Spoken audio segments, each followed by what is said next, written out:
faltó coaching. Y no solamente le faltó coaching, sino que además no creo que ella esté todavía preparada para enfrentar una crisis y tener que ser la que responda por esa crisis.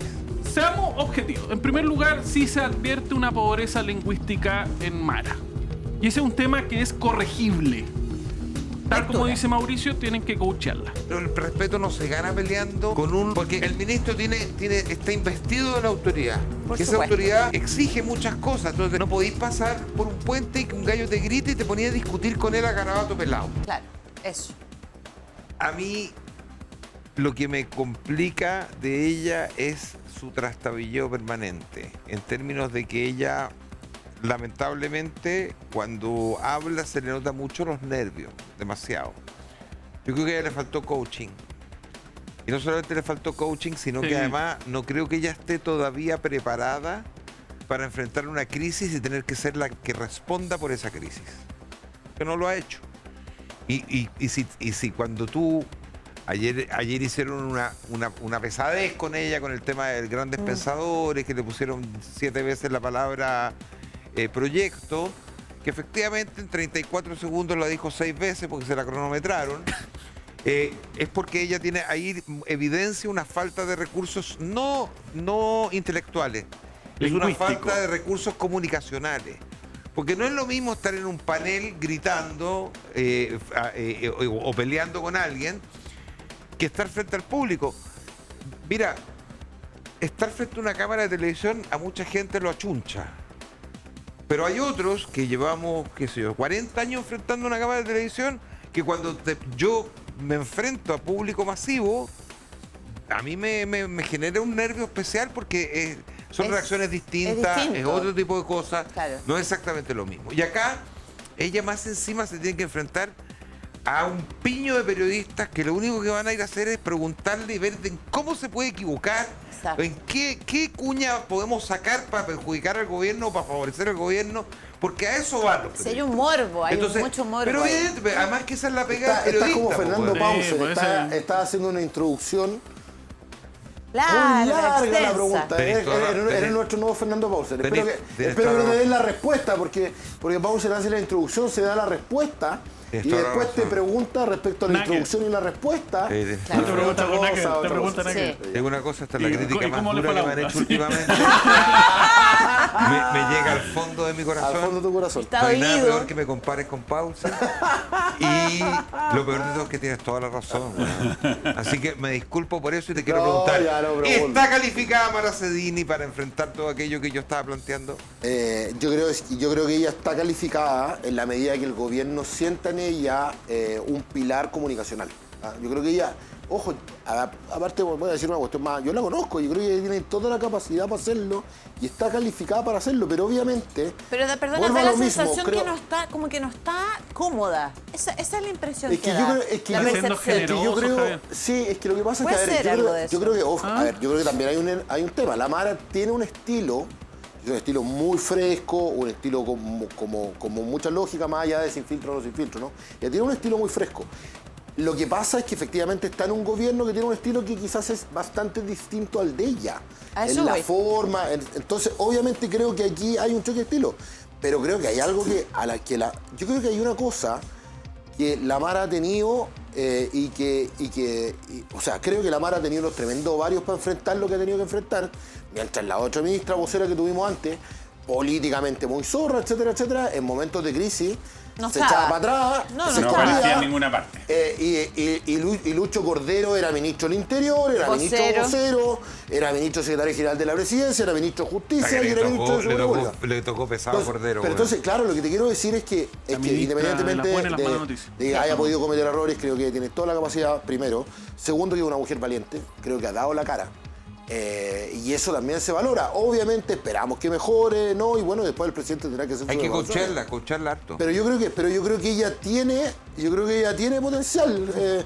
Hay que ver si en términos futboleros el técnico le sigue dando la confianza, le sigue dando minutos para que vaya tomando engranaje. Mira, yo sí no sé si la palabra es defensora, pero siempre lo he dicho en este programa, que habla tiempo a Mara Cedini, es un tema también de rodaje, no es un cargo fácil, comunicar hoy día es muy difícil, es muy clave, pero ahí está el punto también, que siento que el gobierno necesita comunicar mejor. Sí, no todo pasa necesariamente por la vocera de gobierno, sí, no todo pasa por otros ministros también. Pero yo ayer estaba viendo una entrevista, por ejemplo, en CNN de la ministra de Educación y me parece que comunica muy bien y explica muy bien. Es que yo, entonces, yo creo que Javier está siendo excesivamente generoso con el desempeño de la Mara Cedini, que, insisto, llevamos muy poquito tiempo. Pero el problema es que en ese poquito tiempo se ha generado un cúmulo de errores que distraen de la cosa pública y ponen la atención en cuestiones que son un poco accesorias. ¿Cuántas veces dijo la promesa cumplida o cumplirán las promesas cumplidas? Entonces, a ver, seamos objetivos. En primer lugar, sí se advierte una pobreza lingüística en Mara. Y ese es un tema que es corregible. Tal como dice Mauricio, tienen que coachearla. Y esto probablemente, y en segundo lugar, y hay que admitir, que puede estar supeditado o condicionado a que está más nerviosa en el cargo. Yo creo que tiene un poquito de pánico escénico. Es Exacto. que es natural. Es algo que se le puede pasar. No. En tercer lugar, no es lo mismo comunicar en campaña que comunicar gobernando. Así como yo lo he dicho a propósito de Cristian Valenzuela, que él es probablemente un general para la guerra, difícilmente va a ser un buen general para la paz. Claro. Entonces, obviamente ahí hay que ser mucho más transversal, hay que ser más adecuado, empaquetarse un poco más, lamentablemente. Y yo creo que poner a Mara Cedini era un poco replicar la estructura comunicacional de otros países que nuestro gobierno actual está mirando, que es lo que ocurre en Argentina con Adorni o lo que ocurre en Estados Unidos. Lo sacaron a Adorni, de hecho, pasó. Exacto, pero tiene ese perfil del vocero inquisidor con la oposición, maltratador con la oposición. Pero yo creo que es un mal diseño comunicacional. ¿Sabes lo que pasa? Y le falta, y con esto termino, en cuarto punto, a la política comunicacional del gobierno, yo creo que sí le falta una mirada de mediano y largo plazo. ¿Ya? Yo pensé en algún momento con esta lógica de los gobiernos de emergencia que esa mirada de mediano y largo plazo era la reconstrucción. La reconstrucción en materia de vivienda, la reconstrucción en materia de educación pública, la reconstrucción en materia de salud pública, pero no le han querido dar esa dirección. Ahora es como, a mí me da la impresión que es como resistir. Y resistir es llevarte a nada, es como dejar el barco sin timón. ¿Qué pasa? Por ejemplo, yo entiendo de lo que ustedes explican, que son sobre todo Javier, que es más experto en estas materias de habla de diseño comunicacional. Para uno como ciudadano, uno entiende que si me está hablando un ministro, independientemente que sea la vocera u otro ministro, es el gobierno el que me está hablando. Entonces tú ves, por ejemplo, un Iván Puduje, que es una persona de corte más confrontacional, que no es precisamente el señor simpático amable, pero fíjense que en mi opinión comunica bastante bien lo que está haciendo. Sí. Y ha estado mucho en terreno, y si tú hablas de Ministerio de Vivienda, estás viendo que se están haciendo cosas, porque las está comunicando, a mi juicio, bastante bien Puduje, pese a esta aparente, si tú lo quieres ver, limitación de ser una persona de corte más confrontacional. Por lo tanto, mi punto es que no necesariamente tienen que ser personas amables, si tú quieres, sino que quizás son otros los atributos para poder comunicar bien. Sea un ministro de una cartera o sea la vocera de gobierno. Iván Puduje es ministro de una cartera sectorial, una cartera que tiene que hacer cosas, que además tiene que hacer muchas cosas que no hizo el ministro Montes, que pasó durante 4 años, parece que escondido en un closet. Y por lo tanto, desde ese punto de vista y además de los atributos personales, comunica bien, efectivamente. Yo creo que comunica muy bien. Probablemente a Mara lo que le falta, yo comparto con Javier el análisis que hace, le falta un relato que el gobierno tiene que ir armando, una épica, que va, como decía antes, más allá de el gobierno de emergencia. El gobierno de emergencia evidentemente dura poco. Durante la campaña y la anterior también, la campaña fue recuperar. El concepto fue recuperar. Y efectivamente hay muchas cosas que recuperar, nuestras instituciones, recuperar la educación en Chile, recuperar la seguridad pública, pero necesita el gobierno armar un relato, una épica convocante para sus partidarios, para sus adherentes, para los partidos que lo conforman. Y ahí es donde es necesario que, liderado por Mara Cedini, que es quien hoy día está en ese ministerio, pueda transmitir ese mensaje. Mara Cedini, perdona, Andrés. Perdón. ¿No crees tú que la forma de comunicar de Iván Poduje tiene fecha de vencimiento? Porque por un tiempo tú puedes echarle toda la culpa al gobierno anterior, fustigar al gobierno anterior, anunciar que va a retroceder en medidas anteriores, pero en algún momento, percibo yo, que la ciudadanía se va a cansar de eso. Lo que y va pasa a empezar a exigir en los ministerios sectoriales, por sus obras los conoceréis. Y efectivamente, Iván Poduje tiene un ministerio en que puede llegar a sacarle mucho brillo.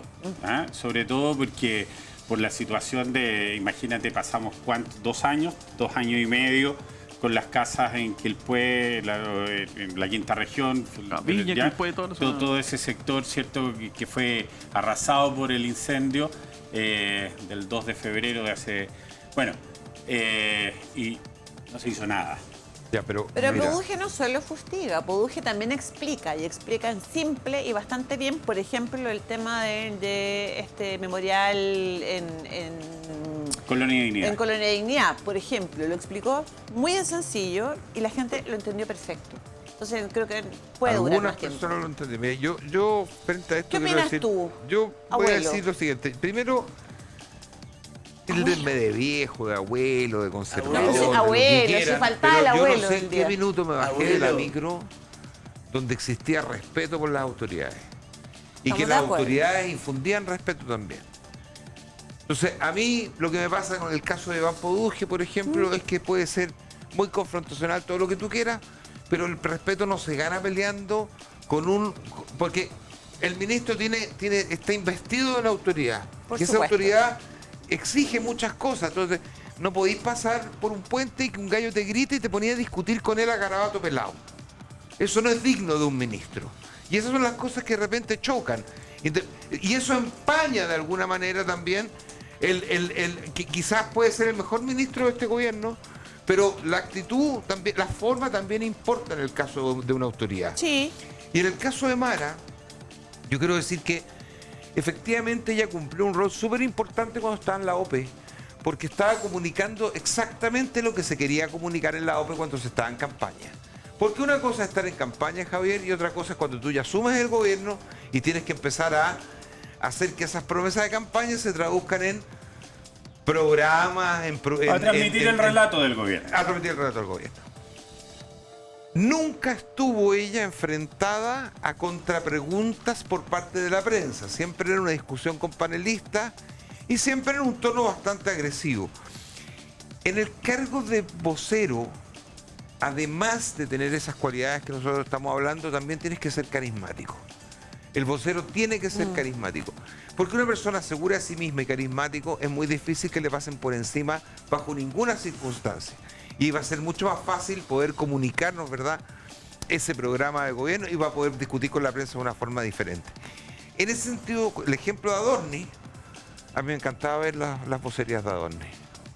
Me encantaban las vocerías de Adorni porque Adorni era igual de agresivo con los periodistas, pero de una forma retórica, irónica, con vocabulario, con argumentos, como diciéndole, bueno, tú vienes acá. Y siempre planteaba muy claramente los puntos hasta que se agotó el relato, y cuando se agotó el relato, ese sistema ya no servía y lo cambiaron. Venció.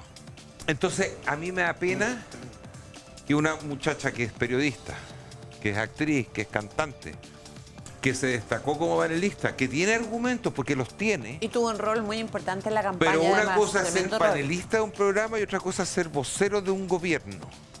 Y ahí es donde siento yo que ella, teniendo quizás las condiciones, no las está... No, pero es que, a ver, tiene las condiciones y tiene el carisma. Yo creo que lo que a ella le ha pesado en quizás los tropiezos que ha tenido, dice relación con que ella tiene desconocimiento de lo público. Y eso creo que sí es un elemento que es bien importante y bien trascendente en esto. Tiene la capacidad, tiene el carisma, tiene el encanto, tiene la inteligencia, es bonita, tiene un sinfín de cosas. De virtudes. De virtudes que son evidentes. Obviamente, sí, probablemente tiene una escasez, no de conocimiento, pero sí, en el fondo, quizás de entender lo que significa lo público y lo político, ¿no? Cuando tú estás en el gobierno, te desempeñas en el ámbito público, primeramente por la relación gobierno-ciudadanos, pero también en lo político por la relación con el Congreso y los stakeholders, el Parlamento, etc. Y claro, uno cuando ve los voceros en general hacia atrás, fueron o diputados, o senadores, o gente que en el fondo tuvo una pasada por un ministerio anterior y todo el cuento, y empieza a ver los que hay hacia atrás, ¿no? La Carla Rubilar, la Cecilia Pérez, Jaime Belolio, Pancho Vidal, Ricardo Lagos Weber, Edgardo Benninger, bueno, etcétera, etcétera. Tú puedes empezar a Belisario Velasco, etcétera, etcétera. O sea, es un ministerio que el tonelaje político es muy importante, ¿va? ¿Significa que eso sea la única condición? No, no es la única condición, pues hay varias otras condiciones que también importaban. Por ejemplo, Enna von Baer tenía mucha inteligencia y mucho tonelaje político, pero escaso carisma, por ejemplo. Sí, me acuerdo. Ya. Lo que quiero decir es que ella probablemente, quizás el desconocimiento de lo público y lo político es lo que más le ha pesado, pero todas las otras características la tiene. Obviamente, llegó un gobierno que ¿Pero ese puede ser vocero sin tonelaje político? Que enfrentó las crisis muy rápido. Yo creo que, a ver... Pregunto desde la ignorancia. O sea, yo creo que depende mucho de los diseños que tú quieras establecer. Lo que pasa es que lo que hemos visto, bueno, por eso para mí el diseño es tan importante.